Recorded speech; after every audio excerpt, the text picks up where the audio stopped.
ఆ ధ్యాన యోగములో ఏం చేశారు? జ్యోతి దర్శనమా? కాదు. నాద శబ్దమా?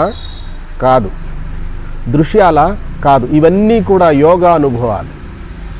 ఇవన్నీ యోగానుభవాలు వస్తాయి. ఇవి వస్తేనే భగవంతుడనేటువంటి వాడు ఉన్నాడు, భగవత్ శక్తి ఒకటి ఉందని చెప్పి సాధకులను ముందుకు తీసుకెళ్ళడానికి ఇవన్నీ కూడా ఒక మంచి సంకేతాలు. ఇవి లేకపోతే సాధన నిస్సారంగా అనిపిస్తుంది.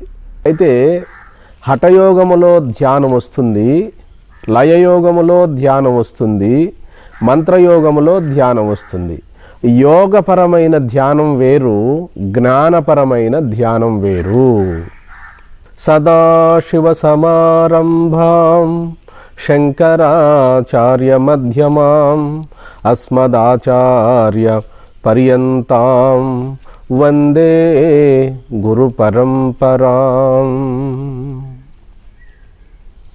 మద్గురుదేవులు పరమపూజ్య శ్రీ శ్రీ విద్యా ప్రకాశానంద గిరిస్వాముల వారి పాదపద్మములకు నమస్కరిస్తూ, వ్యాసాశ్రమ వ్యవస్థాపకులు సద్గురు మహర్షి మలయాళ స్వాముల వారి పాదపద్మములకు శిరష్టాంగ దండ ప్రమాణములు ఆచరిస్తూ, ఆరాధ్యులు మద్విరాట్ పోతులూరి వీర బ్రహ్మేంద్ర స్వాముల వారి పాదపద్మములకు శత సహస్ర ప్రణామములు అర్పించుకుంటూ, ప్రియ ఆత్మబంధువులారా, మనం జగద్గురు వీరబ్రహ్మేంద్ర స్వాముల వారి ఆశ్రమమునందు కొంతకాలంగా ఈ వేదాంత ప్రవచనాన్ని జరుపుకుంటున్నాం. అందులో భాగంగా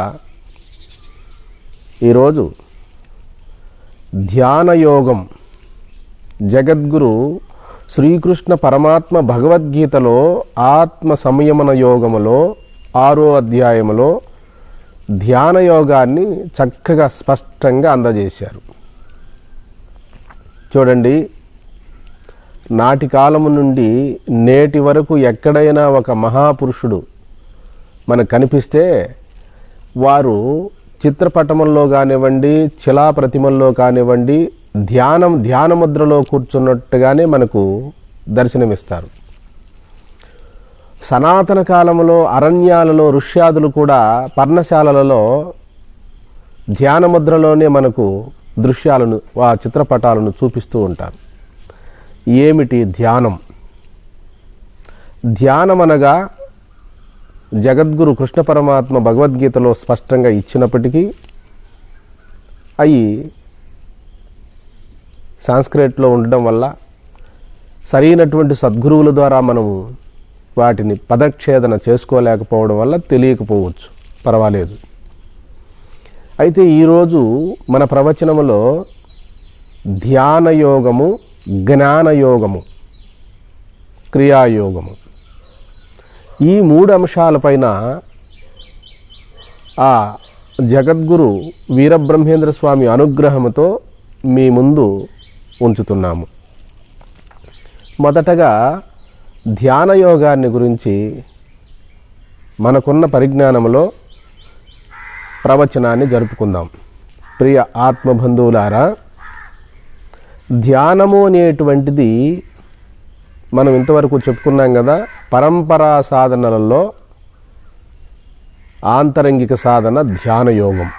దీన్ని అధ్యాత్మయోగము అని కూడా తెలిసిన పెద్దలు మన ముందుంచుతున్నారు. అయితే హఠయోగములో ధ్యానం వస్తుంది, లయయోగములో ధ్యానం వస్తుంది, మంత్రయోగములో ధ్యానం వస్తుంది. యోగపరమైన ధ్యానం వేరు, జ్ఞానపరమైన ధ్యానం వేరు. యోగాల్లో చెప్పే ధ్యానము ఉపాసన అవుతుంది. ఉపాసన అనగా మీకు తెలుసు, మన ప్రవచనాల్లో చాలా చోట్ల చెప్పుకుంటూ వచ్చాం. మరి పురుషుని యొక్క చిత్తం మీద ఆధారపడి మనోపలకం పైన తన ఆరాధ్య దైవాన్ని పదే పదే పదే మననం చేస్తూ ఆ యొక్క రూపాన్ని ఆపాదమస్తకం వరకు చింతన చేయడాన్నే ధ్యానయోగం అని అంటారు హఠయోగాల్లో.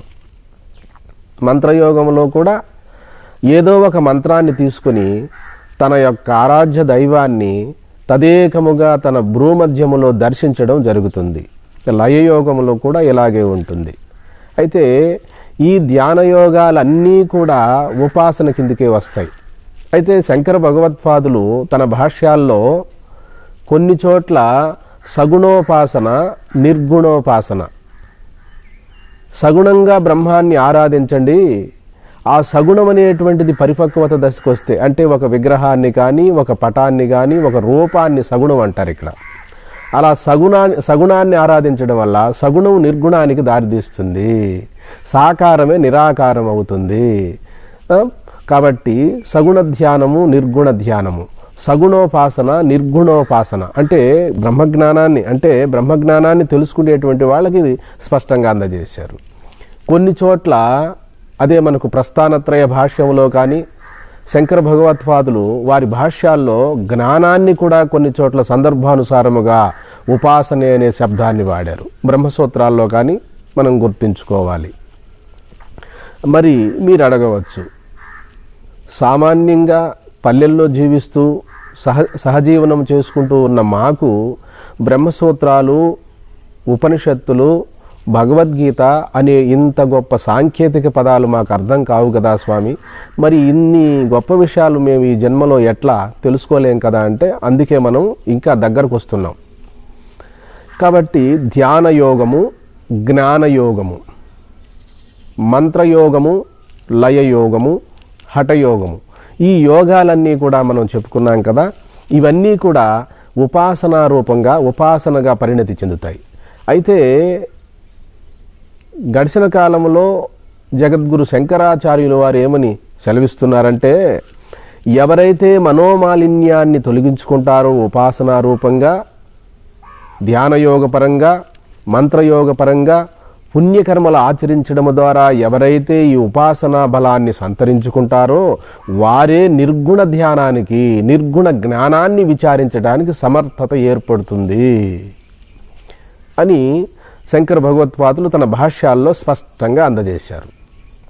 మనం అనుకుంటాం, వెంటనే మనం జ్ఞాన విచారణ చేయవచ్చు కదా, ఇవన్నీ ఎందుకు అని చదువుకున్నటువంటి వారికి ఒక క్లారిటీ ఉంటుంది. ఇవన్నీ ఎందుకు చేయాలి మనము, ఆత్మానాత్మ వివేకం ఒకటే సరిపోతుంది కదా అంటే, మనకంతటి సూక్ష్మమైన ఏకాగ్రత ఉంటే అలా సరిపోతుంది.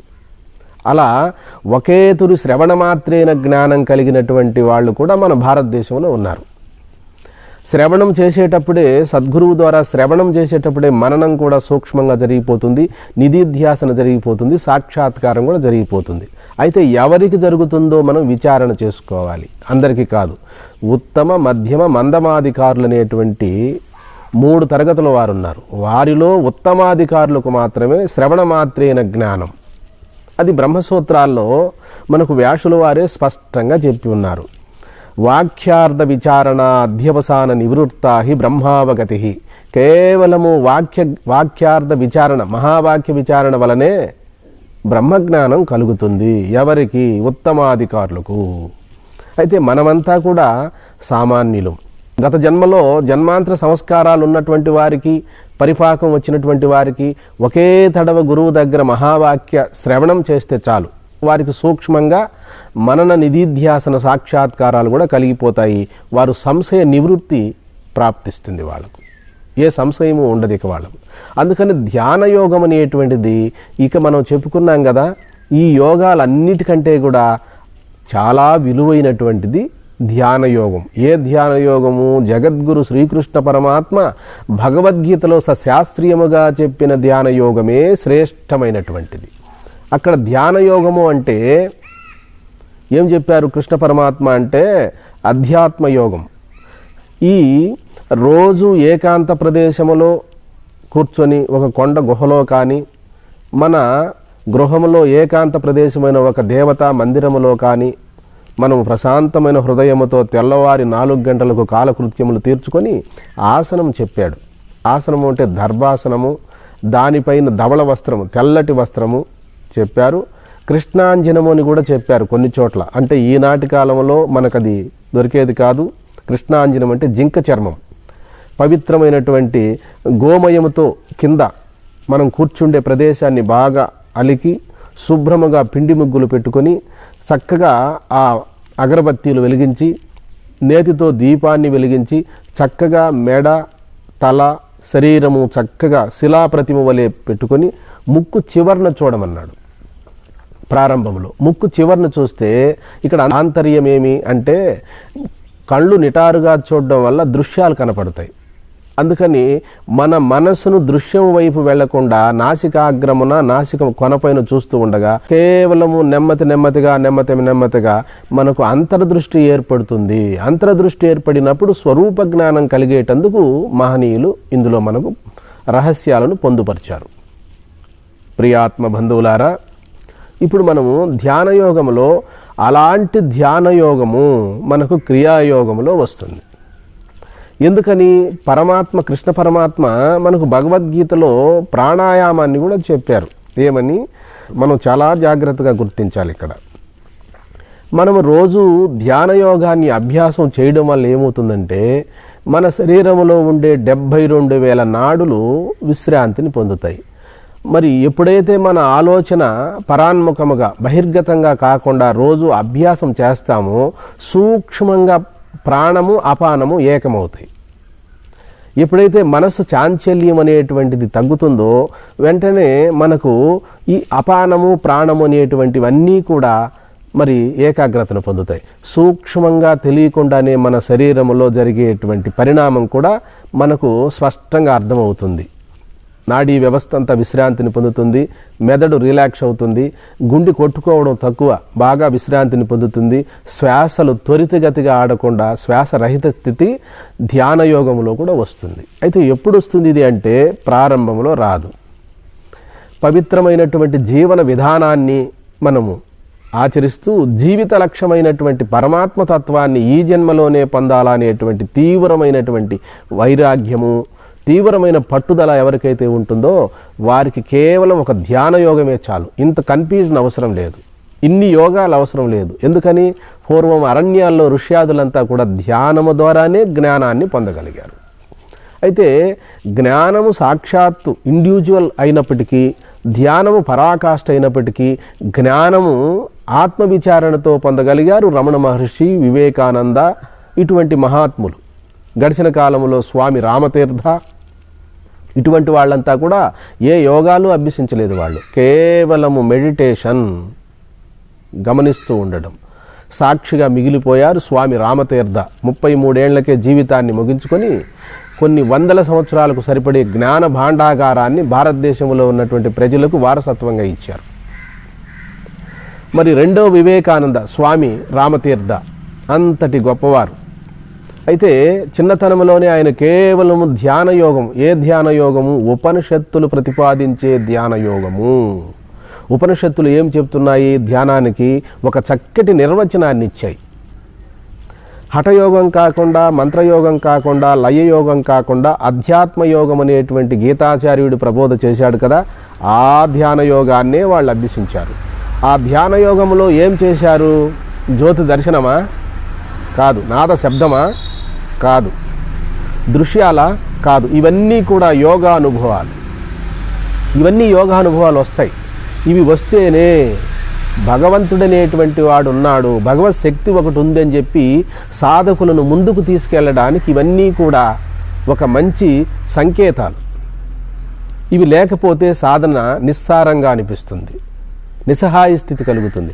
అందుకని గడిచిన కాలంలో ఎందరో మహాత్ములు, యోగులు, మునులు, మునీశ్వరులు తపస్సు చేసేటప్పుడు వాళ్ళకి ఎన్నో అనుభవాలు కలిగాయి. దూరశ్రవణము వినిపించింది, దూరదృష్టి కలిగింది, ఆకాశగమనం కలిగింది, అనేకమైన సిద్ధులతో పాటు జ్ఞానం కూడా పొందగలిగారు.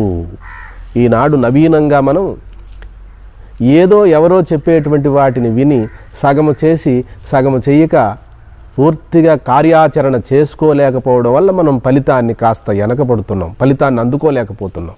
ప్రియ ఆత్మ బంధువులారా, మీకు నా మీదున్న విశ్వాసము నాకు తెలుసు, నాకు భగవంతుని యందున్న విశ్వాసము నాకు తెలుసు. కాబట్టి మీరు నేను చెప్పేటువంటి ఈ ప్రవచనాన్ని చక్కగా ఆదరించగలరని నేను మనవి చేసుకుంటున్నాను. నేను అందరికీ కూర్చోబెట్టుకొని ఈ ప్రవచనాన్ని, ఈ బ్రహ్మోపదేశాన్ని చేసే సామర్థ్యం నాకు లేదు. నేను ఎందుకు అంటే ఒకరికి చేయగలను, ఇద్దరికి చేయగలను, ముగ్గురికి చేయగలను, అంతకు మించి మరి బ్రహ్మోపదేశం చేయలేం కదా. అందుకనే ఈ ప్రవచన రూపంగా అయితే ఎవరెవరికి ఏకాగ్రత ఉన్నదో, ఎవరికి సూక్ష్మ బుద్ధి ఉన్నదో భగవంతుడు ఈనాడు కలియుగంలో ఈ విధమైనటువంటి సెల్ ఫోన్ల ద్వారా, యూట్యూబ్ ఛానళ్ళ ద్వారా మనకు భగవంతుడు ఇచ్చినటువంటి వరమే ఇది. కాబట్టి ప్రియాత్మ బంధువులారా, మీరు ఏమీ చింతించవద్దు. మేము చెప్పే ఈ వాక్యాలపైన సంపూర్ణ విశ్వాసం కలిగి మీరున్న చోటనే మీరు ఆత్మ సాక్షాత్కారాన్ని పొందగలరు, దైవ సాక్షాత్కారాన్ని పొందగలరు. మీరు ఈ జన్మలోనే జన్మరాహిత్యాన్ని పొందగలరు.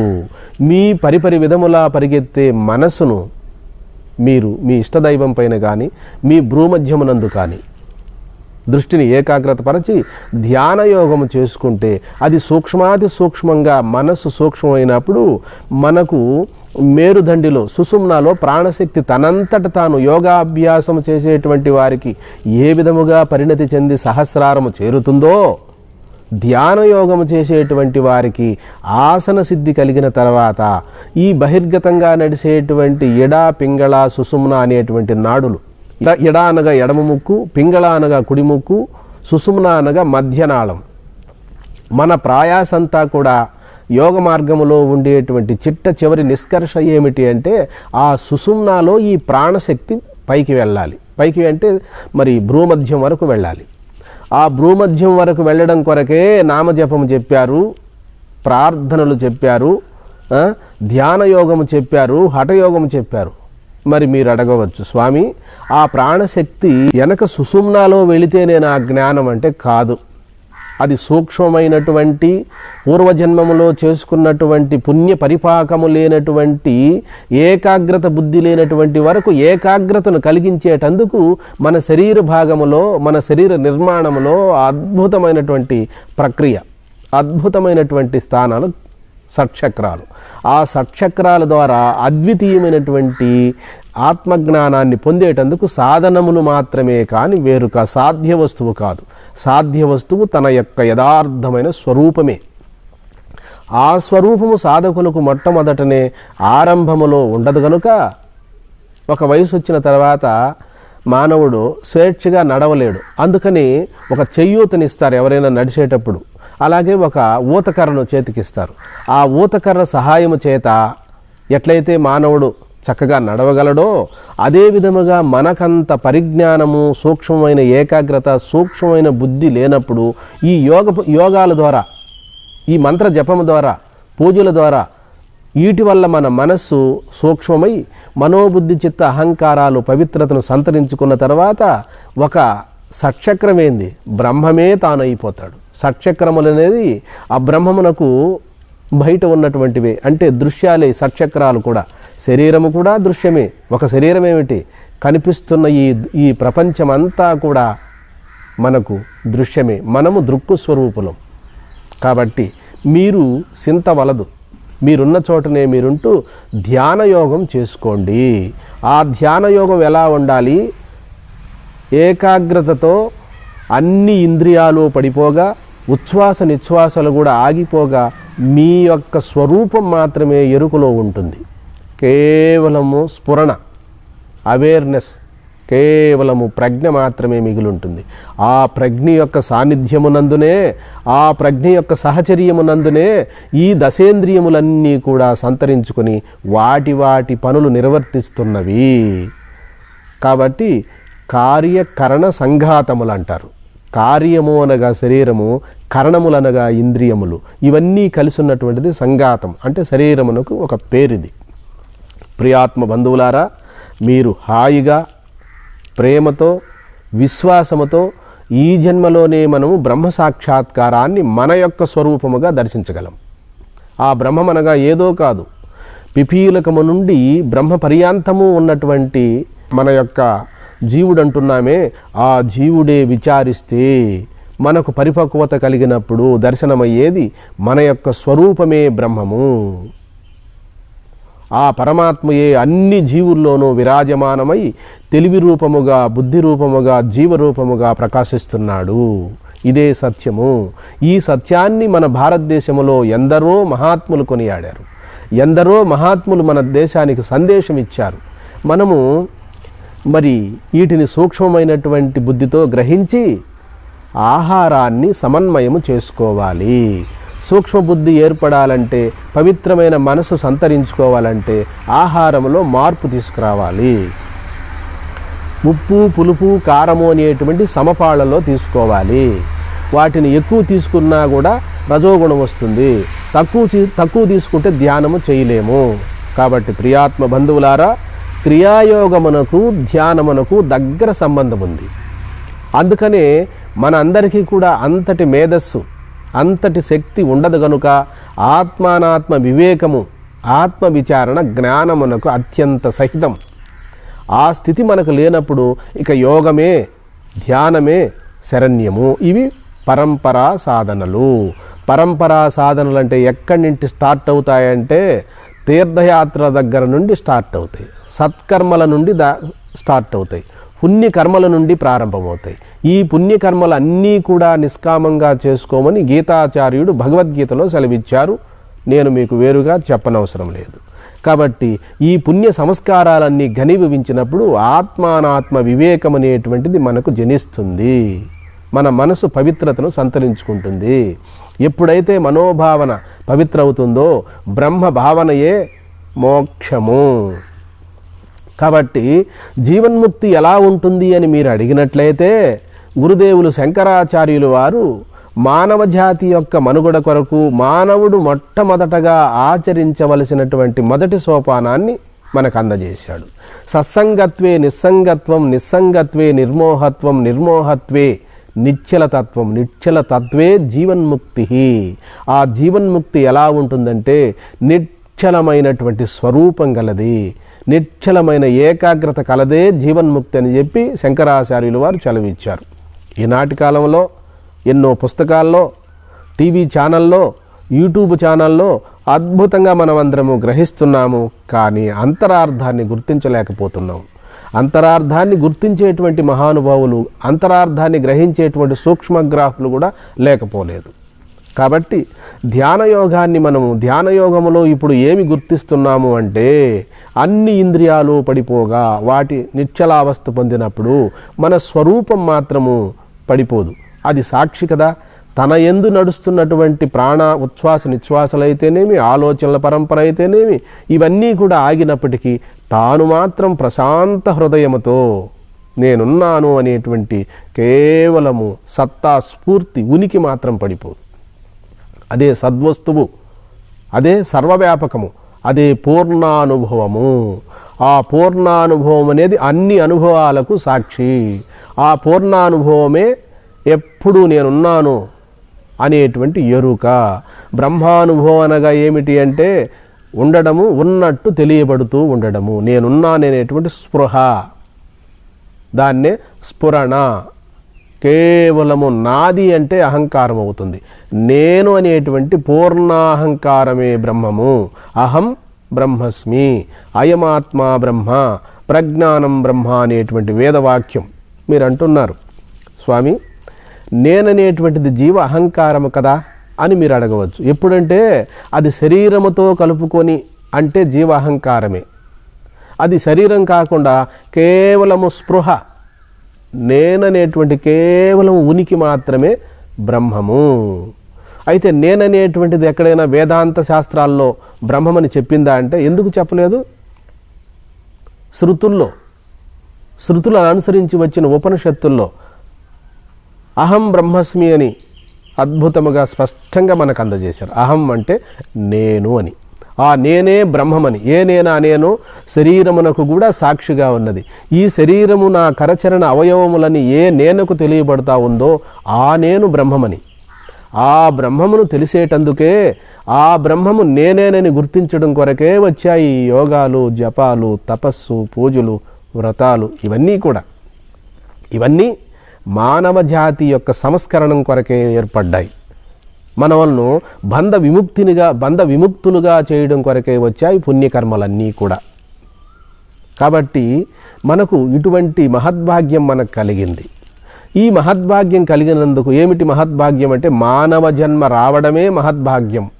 ఈ మానవుని విచారిస్తే సాక్షాత్తు మాధవ స్వరూపుడు, మానవుడే మాధవుడు, నరుడే నారాయణుడు. కాబట్టి మనలో ఉన్నటువంటి నరత్వాన్ని బాపుకొని నారాయణత్వాన్ని మనము అనుభవంలోకి తెచ్చుకోవాలి. కాబట్టి పఠంతు శాస్త్రాణి యజంతు దేవాన్ కుర్వంతు కర్మాణి భజంతు దేవతాః ఆత్మైక్యబోధేన వినా విముక్తి న సిద్ధ్యతి బ్రహ్మ శతాంతరేపి. శంకరాచార్యులు వారు వివేక చూడామణిలో సెలవిచ్చారు. పఠంతు శాస్త్రాన్ని, ఎన్ని శాస్త్రాలైనా చదువుగాక, యజంతు దేవాన్, దేవతలను భజన చేద్దుగాక, కుర్వంతు కర్మాణి, ఎన్ని కర్మలైనా ఆచరించదుగాక, ఆత్మైక్య బోధేన వినా విముక్తి న సిద్ధ్యతి బ్రహ్మ శతాంతరేపి. నీకు ఎన్ని కర్మలు చేసినప్పటికీ, ఎన్ని పూజలు చేసినప్పటికీ, ఎన్ని యోగా అభ్యాసాలను అభ్యసించినప్పటికీ నీకు బ్రహ్మజ్ఞానం కలగాలి. ఆ బ్రహ్మజ్ఞానమేదనగా బ్రహ్మమే నేననేటువంటి జ్ఞానం కలగాలి, ఆత్మయే నేననేటువంటి జ్ఞానం కలగాలి. అది తప్ప ఇక నీవు ఏమి చేసినా కూడా జన్మరాహిత్యం కలగదు. మీరు అడగవచ్చు, మరి జన్మరాహిత్యము ఆత్మజ్ఞానం కలగకపోతే మరి ఈ కర్మలన్నీ, చేసిన పూజలన్నీ, వ్రతాలన్నీ, యోగాభ్యాసాలన్నీ ఏమవుతాయి అన్న ప్రశ్న మనకు వస్తుంది. అవి ఏమీ కావు. మానవుడు చేసినటువంటి మంచి కర్మలు, మంచి పుణ్యస్వరూపమైనటువంటి భావాలు, ఇవన్నీ కూడా మనకు పవిత్రమైన వచ్చే రాబోవు జన్మకు ఇవి సహకరిస్తాయి. కాబట్టి మానవుడు చేసినటువంటి కర్మలేవి వృధా పోవు. పుణ్యమును ఆచరించినా పుణ్యకర్మ అభివృద్ధి చెందుతుంది, పాపకర్మలు చేస్తే పాపం అభివృద్ధి చెందుతుంది. ఈ రెండిటికి కూడా వచ్చే జన్మలో, రాబోవు జన్మకు మనమే వాటిని అనుభవంలోకి తెచ్చుకోవాలి, అనుభవించి తీరాలి. ప్రియాత్మ బంధువులారా, ఇక క్రియాయోగం. ఈ క్రియాయోగము అనేటువంటిది ఈ శరీరములో ఉన్న 72,000 నాడులలో 3 నాడులు శ్రేష్టమైన నాడులు. ఈడ, పింగళ, సుషుమ్న. ఈడ అనగా ఎడమనాడి, పింగళ అనగా కుడినాడి, సుషుమ్న అనగా మధ్యనాళం. బ్రహ్మ, విష్ణు, మహేశ్వరులు, గంగా, యమున, సరస్వతి, వీటికి పేర్లు, యోగ పరిభాషలో పేర్లు. ఈ సుషుమ్నా నాడిలో ప్రాణశక్తిని పైకి తీసుకెళ్లడమే క్రియాయోగము యొక్క ముఖ్య లక్షణం. ఈ క్రియాయోగములో ప్రాణశక్తిని ఎలా తీసుకుంటారంటే, నెమ్మదిగా కళ్ళు మూసుకొని ఆ గురువులు మనకు నేర్పుతారు. ఆ నేర్పినప్పుడు ఆ ప్రాణశక్తిని నెమ్మదిగా ప్రతి చక్రమునందును స్మరణ చేసుకుంటూ చక్కగా పైకి వెళ్ళడం. ఎక్కడికి వెళ్ళడము? భ్రూమధ్యం వరకు వెళ్ళడం. ఎన్నెముకలో కదలికలు ఏర్పడతాయి, శరీరములో ఒక విధమైనటువంటి మార్పు కలుగుతుంది. ఇది యోగపరమైనటువంటి విద్య. ఇది ఈరోజు మనకు కొత్తగా నవీనంగా వచ్చినటువంటి యోగ విద్య కాదు. సనాతన కాలం నుండి వస్తున్నటువంటి అద్భుతమైనటువంటి ఒక మౌలికమైనటువంటి సూత్రం ఇది. యోగ పరిజ్ఞానం అంటారు దీన్ని. యోగ జ్ఞానములలో మనం యోగాన్ని చేసుకుని జ్ఞానాన్ని పొందడం అనేటువంటిది. కాబట్టి గడిచిన కాలంలో ఎందరో మహాత్ములు యోగాన్ని, జ్ఞానాన్ని, ధ్యానాన్ని, యోగాన్ని, జ్ఞానాన్ని, ధ్యానాన్ని పొందగలిగారు. కాబట్టి ఈ కృష్ణ పరమాత్మ చెప్పినటువంటి భగవద్గీతలో చెప్పిన ధ్యానము అధ్యాత్మ యోగం. సూక్ష్మంగా తన స్వరూపాన్ని గుర్తించే విధానము ఇందులో ఉంటుంది. ఇది యోగ ధ్యానం కాదు, హఠయోగ ధ్యానం కాదు, జ్ఞానయోగ ధ్యానం. ఇది జ్ఞానముతో కూడుకొని మన స్వరూపాన్ని గుర్తించేటువంటి సూక్ష్మమైన బుద్ధితో మన స్వస్వరూపాన్ని గుర్తించే విధానము భగవద్గీతలో చెప్పినటువంటి ధ్యానయోగం. కాబట్టి ప్రియాత్మ బంధువులారా, ఇక్కడ మనకు ఈ ప్రాణశక్తిని నెమ్మదిగా పైకి లాగినప్పుడు ఏమవుతుంది అంటే ప్రాణాన్ని అపానములో కలపడం జరుగుతుంది, అందులో యోగము ఏర్పడుతుంది. కాబట్టి ఇలా చేసేటప్పుడు మొట్టమొదటగా మనకు ఏం ఏర్పడుతుందంటే ఒక మంచి మనోభావాలు ఏర్పడతాయి, మనసు పవిత్రత చెందుతుంది, కోపము తగ్గుతుంది, ద్వేషము తగ్గుతుంది, అందరి యందును ప్రేమ అనేటువంటిది ఏర్పడుతుంది, మైత్రి ఏర్పడుతుంది, అందరితో స్నేహభావం ఏర్పడుతుంది, జీవితము నిస్సారంగా లేకుండా ఆసక్తిగా మారుతుంది, మనకు నూతనమైనటువంటి ఆలోచనలు పరంపర మొదలవుతాయి. అందుకని సాధకులు, ధ్యానయోగము చేసేటువంటి వాళ్ళు, మంత్రయోగం చేసేటువంటి వాళ్ళు, వాళ్ళ ముఖములో వర్చస్సు మారుతుంది, ముఖ వర్చస్సు మారుతుంది. వాళ్ళలో కళ్ళు తేజస్సు అంటే నేత్రాలు ఒక ప్రకాశవంతమవుతాయి. యోగ మార్గములో వచ్చేటువంటి విధానం అంతా ఇది. ఈరోజు నేను చెప్పేటువంటి కొత్తది కావు ఇవి, మీరు సనాతనంగా యోగ గ్రంథాల్లో చూసి మీరు అర్థం చేసుకోగలరని నేను మనవి చేసుకుంటున్నాను. మిమ్మల్ని ఆసక్తికరంగా మార్చి మిమ్మల్ని ప్రలోభ పెట్టాలని నా యొక్క అభిప్రాయం కాదు. లెండి, మేలుకొనండి, గమ్యము చేరు వరకు ఆగకండి. ఉత్తిష్టత, జాగ్రత్త, ప్రాప్య వరాన్ని బోధత. కాబట్టి వివేకానంద స్వాములు వారు చెప్పినట్టుగా మనమంతా కూడా 2-3 నాళ్లలో పుట్టి 3 నాళ్లలో మరణించే వాళ్ళం కాదు. మన అందరి యందున ఉన్నది దేదీప్యోమానమైనటువంటి అద్వితీయమైనటువంటి మహాజ్యోతి స్వరూపమైనటువంటి ఆత్మ. ఆ ఆత్మయే పరమాత్మ స్వరూపం. ఆ పరమాత్మయే ఈ సమస్త సృష్టిని పరిణతి చెందేలాగా చేస్తూ ఉన్నది. దివారాత్రులు ఏర్పడేలాగా చేస్తున్నది. సూర్యచంద్రాదులను ప్రకాశింపజేస్తున్నది. అగ్నిని మండేటట్టు చేస్తున్నది. వాయువును వీచేటట్టు చేస్తున్నది. ఏ మహాశక్తి అయితే ఈ సమస్తమును నియంత్రణ జరుపుతూ ఆ మహాశక్తి ద్వారానే ఈ సమస్త సృష్టి ఇలా పరిణతి జరుగుతూ ఉన్నది. ఆ శక్తి స్త్రీ కాదు, పురుషుడు కాదు, మరి ఏదీ కాదు. అది ఒక ఉజ్వలమైనటువంటి మహా అఖండమైన చైతన్యం. ఆ చైతన్యం యొక్క స్వరూపమే సమస్త జీవులు.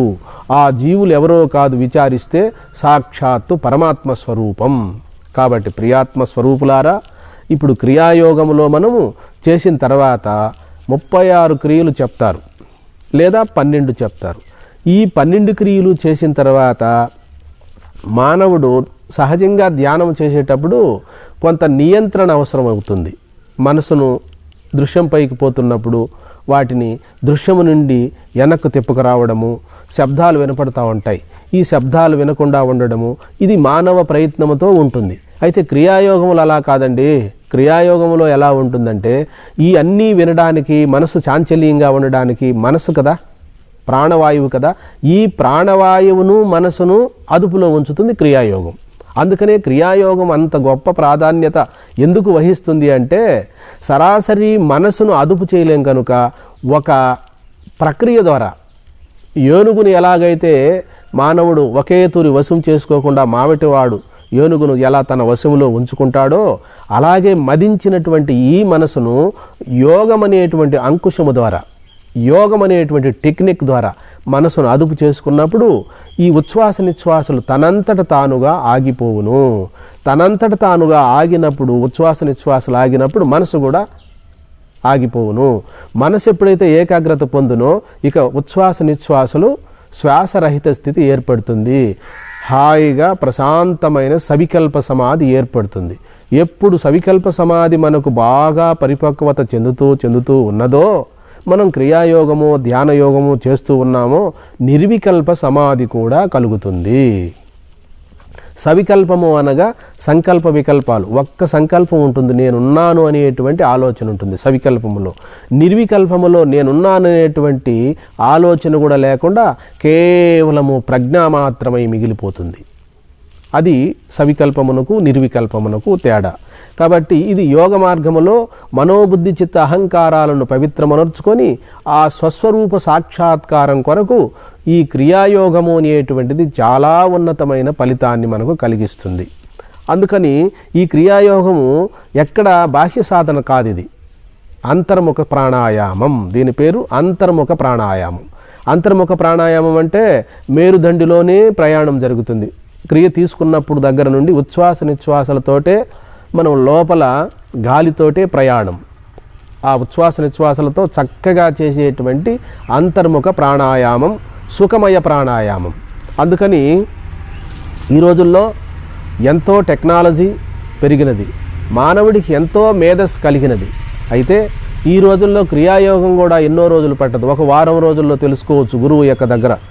గురువు సహచర్యంలో ఒక 15 రోజుల్లో ఆ ప్రాణశక్తిని ఎలా కింద నుండి మూలాధారం నుండి ఆగ్నేయం వరకు తీసుకురావాలి, ఆగ్నేయం నుండి మళ్ళా మూలాధారానికి ఎట్లా కిందికి దించుకు వెళ్ళాలి అనేటువంటిది మనకు యోగా గురువులు ఒక 15 రోజుల్లో నేర్పుతారు.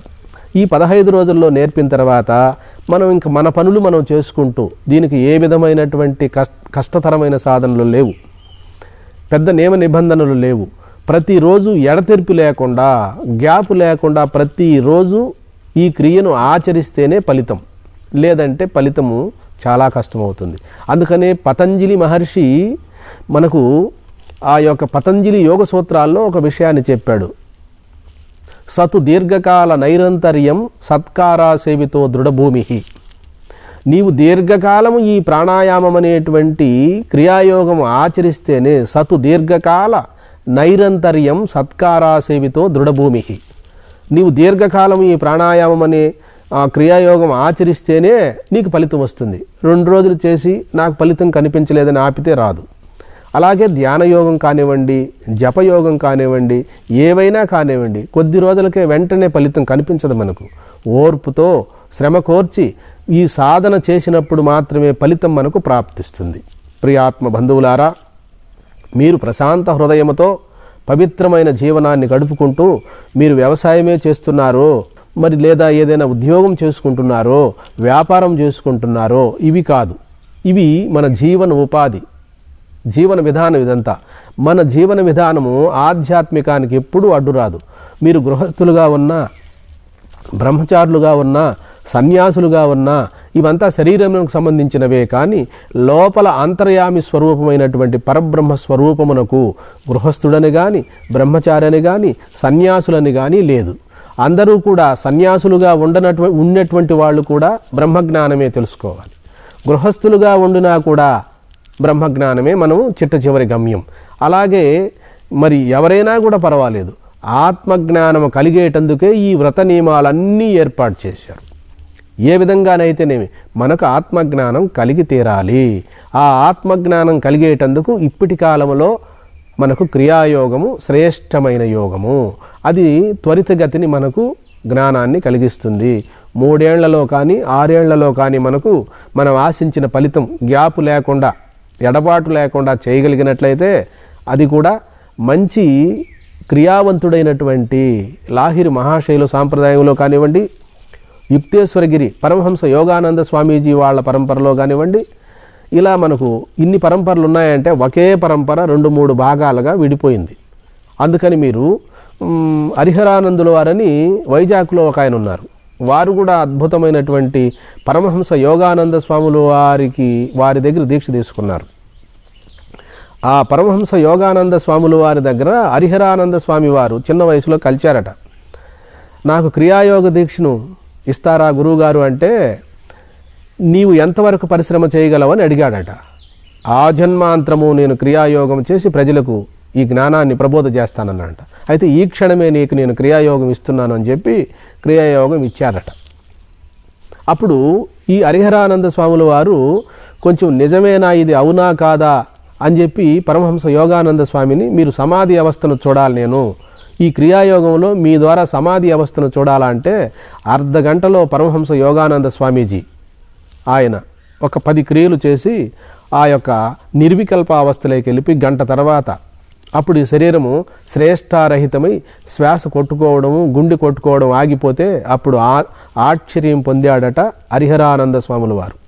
ఆశ్చర్యం పొంది గురువుగారికి పాదాలకు సాష్టాంగ నమస్కారం చేసి ఆయన ద్వారా క్రియాయోగాన్ని తీసుకున్నాడు హరిహరానంద స్వాముల వారు. పరమహంస హరిహరానంద స్వాముల వారు, వైజాగ్. మీరు వెళ్ళి అక్కడైనా తీసుకోవచ్చు. హరి ఓం. ఇంతవరకు నేను కేవలము సమాజాన్ని, సాధకులను, జిజ్ఞాసువులను జాగృతి చేయడం కొరకు భగవంతుడు ఈ ఉపాధి ద్వారా అందించాడు. ఇందులో సాహిత్యపరముగా దోషాలున్నా నేను చెప్పేటువంటి ఈ ఒక ఆర్ద్రతతో చెప్తున్నాను. పదజాలములో దోషం ఉండినా, సాహిత్యములో దోషం ఉండినా అవి నావిగా నాకు వదిలేసి, మీరు భాషాపరంగా ఉన్న నాకు వదిలేసి ఇందులో ఉన్న సత్యాన్ని, సారాంశాన్ని మీరు గుర్తించగలరని నేను మనవి చేసుకుంటున్నాను. ఎందరో తెలిసినవారు, బాగా చదువుకున్నవారు, సూక్ష్మబుద్ధి గలవారు, బ్రాహ్మణులు, బ్రాహ్మణేతరులు అందరూ కూడా ఈ ప్రవచనాన్ని చూస్తూ వింటూ ఉండవచ్చు. కానీ అలాంటి అక్షర దోషాలు ఏవైనా ఉన్నా కూడా నేను కేవలము పెద్ద చదువులు చదువుకున్నటువంటి వాడిని కాదు. కేవలము భగవంతుని కొరకు, ఆ భగవంతుని సేవలో నేను రోజుకు రోజుకు ఈ సాధనా బలముతో, ఆత్మ విచారణ బలముతో ఈ కొద్దిపాటి ప్రవచనాన్ని భగవంతుడు నా ద్వారా, ఈ ఉపాధి ద్వారా చెప్పిస్తున్నాడు. నేను కేవలము నిమిత్తం.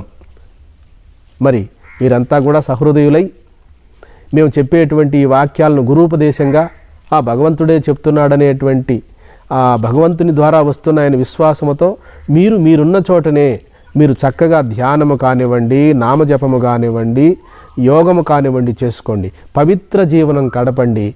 పవిత్ర జీవనం గడిపేటువంటి వారికి ఈ జన్మనందే ఆత్మసాక్షాత్కారం కలిగి తీరుతుంది. హరి ఓం. సర్వే జనా సుఖినో భవంతు, లోకా సమస్తా సుఖినో భవంతు. హరి ఓం. మీకు మా వీడియోస్ నచ్చినట్లయితే తప్పకుండా లైక్ చేయండి మరియు షేర్ చేయండి. మేము పెట్టే మరిన్ని వీడియోస్ ముందుగా మీరు చూడాలనుకుంటే పక్కనే ఉన్న రెడ్ కలర్ సబ్స్క్రైబ్ బటన్ని ప్రెస్ చేయండి. ధన్యవాదాలు.